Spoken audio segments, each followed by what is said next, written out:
He buried his heart long ago, until his wife's kin awoke a forbidden fire. Asterisk, the wind howled like a banshee straight out of hell, whipping snow against my face as I fought my way through the blizzard toward the faint glow of my cabin. Wyoming in November 1887 was no place for the weak-hearted, and after a day chasing strays 40 miles from Laramie, every bone in my body screamed for rest. But something was wrong, dead wrong.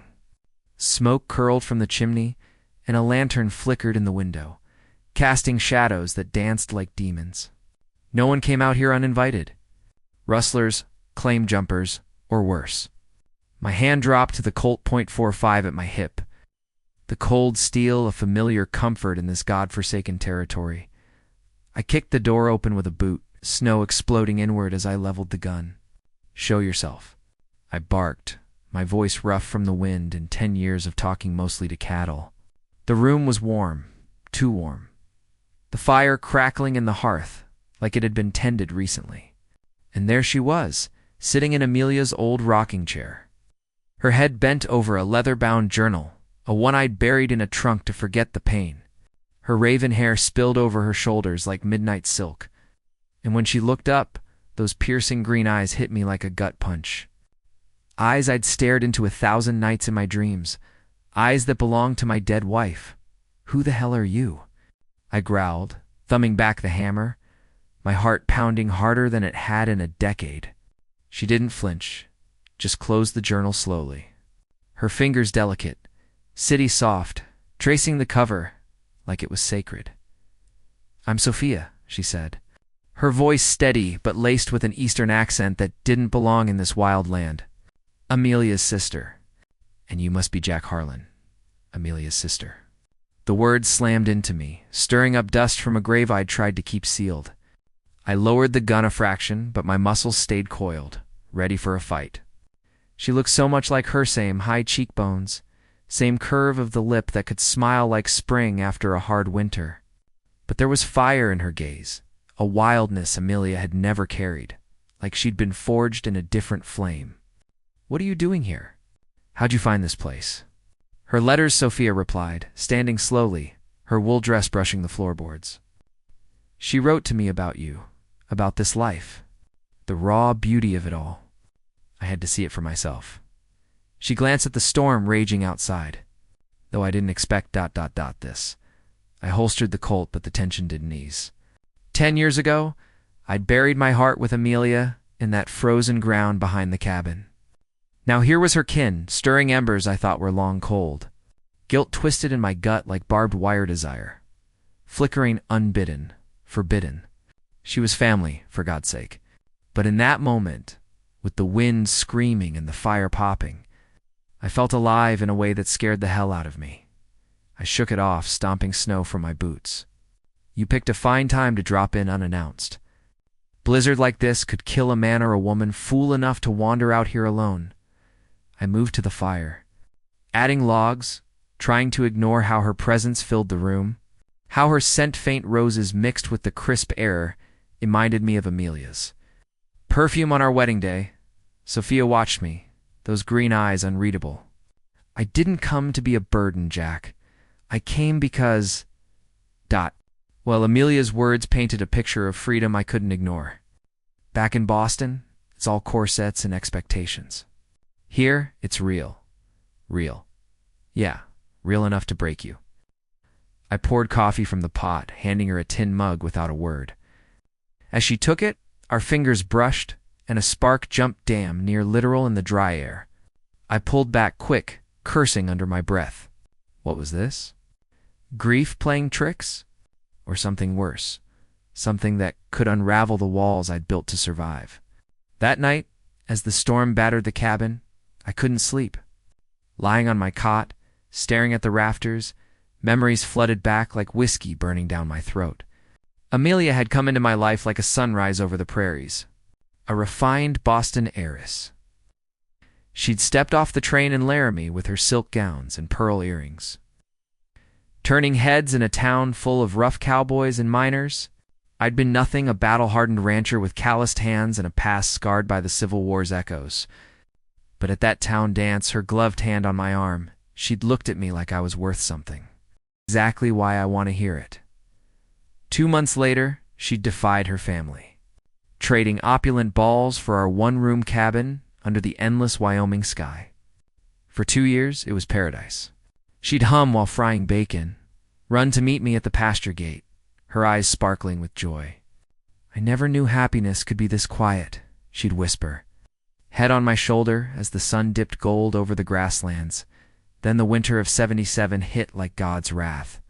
Blizzard after blizzard, temperatures plunging to 40 below. Amelia caught the fever, her body wasting away in that bed across the room.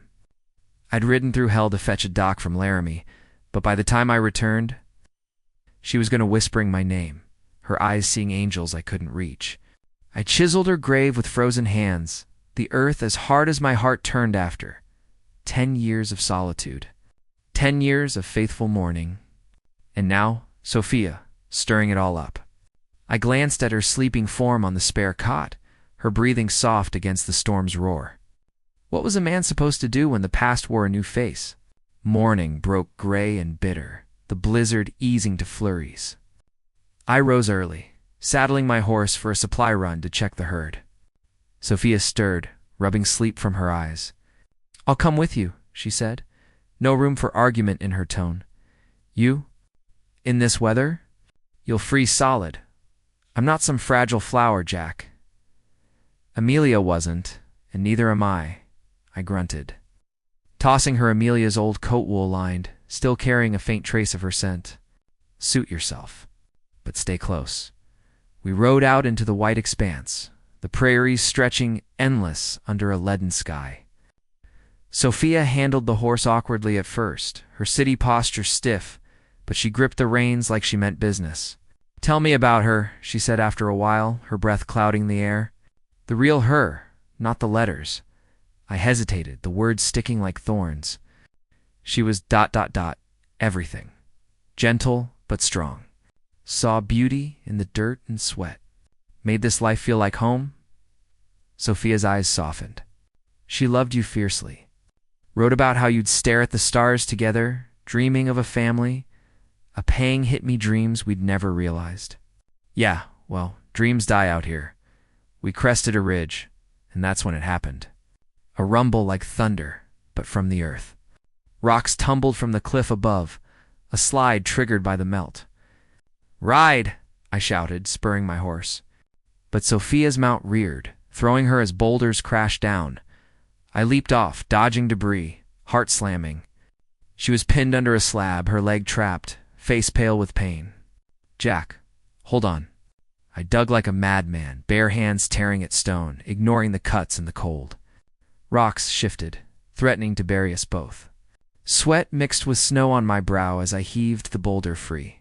She gasped, clutching her ankle, but alive. I pulled her up, her body trembling against mine. "You okay?" She nodded, green eyes wide with fear and something else, gratitude, maybe trust. In that moment, holding her close, the forbidden spark ignited again. Guilt roared in my chest, but so did a warmth I'd forgotten. We made it back to the cabin, her leaning on me. The silence charged with unspoken words. Over the next weeks, Sophia healed physically at least. Her ankles swelled like a melon, but she hobbled around, insisting on helping. Her city elegance clashed with the frontier. She'd burn the biscuits black, oversalt the stew till it could pickle leather. But damn if she didn't try, her laughter echoing when I'd tease her. "Back in Boston, we had cooks for this," she'd say, wiping flour from her cheek. "Out here we earn our keep," I'd reply, but secretly. Those shared moments chipped at my walls. I'd teach her to ride properly, holding her waist as she mounted, her touch sending jolts through me. Her falls turned to triumphs, her whoops of joy reminding me of Amelia's spirit, but fiercer, more her own. Word spread to Laramie, though. Old Tom Grady, the grizzled saloon owner and my sometime friend, rode out one day with supplies and gossip. "Folks are talking, Jack, saying you've got Amelia's ghost holed up in your cabin. Some call her a temptress, stirring up trouble for a widower like you." I spat tobacco juice, though I didn't chew. It felt right. "Let 'em talk," Ain't nobody's business. Tom eyed Sophia across the yard, mending a fence with surprising grit. She's a looker, all right, but kin? That's a line even cowboys don't cross. Watch your back, Bill Thorne's been sniffing around, claiming old debts on your land, Bill Thorne.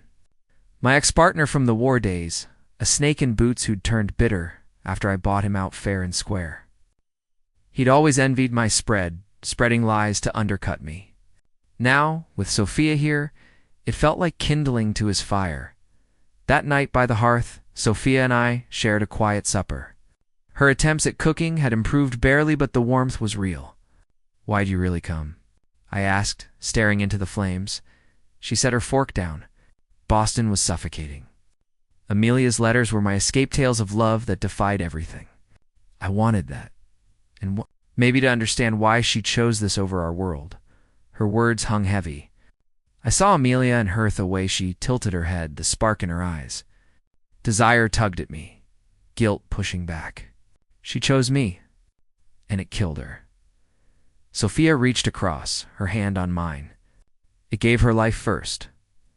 The touch lingered too long, boundaries blurring. I pulled away, but the seed was planted.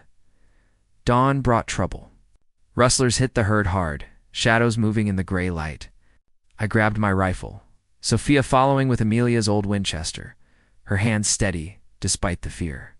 "Stay back," I ordered. "No way," she shot back. We rode out, bullets whizzing as the thieves scattered the cattle. I spotted their leader, a notorious outlaw named Red Cane, scar-faced and mean as a rattler. He wheeled his horse in a dusty draw, gun drawn. "This land's forfeit, Harlan." I dismounted, facing him down, the air thick with tension. Guns blazed, his shot grazed my arm, fire searing flesh. I rolled, quick draw instinct from war days kicking in. My Colt barked twice, Cane crumpling in the dirt, his gang fleeing. Sophia rode up, pale but fierce, firing a warning shot that scattered the rest. Back at the cabin, she bandaged my wound, her fingers gentle on my skin. "You could have died," she whispered, eyes locking on mine. "Part of the life," I muttered. But her closeness, her breath warm, her touch electric stirred that forbidden fire. I leaned in, almost heart-racing with want and wrong, but Amelia's journal lay open nearby. Oh. Her handwriting a silent accusation. I jerked back. "Can't do this. You're her sister." Sophia's face fell, hurt flashing.